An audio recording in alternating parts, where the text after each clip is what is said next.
سورة الانفطار مكية. بسم الله الرحمن الرحيم.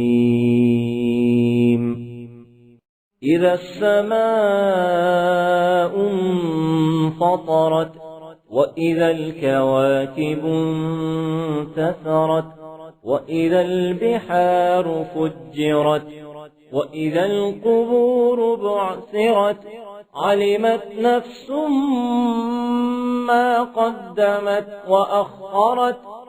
يا أيها الإنسان ما غرك بربك الكريم الذي خلقك فسواك فعدلك في أي صورة ما شاء ركبك.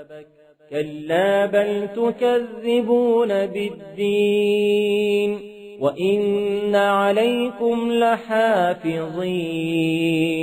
كراما كاتبين يعلمون ما تفعلون.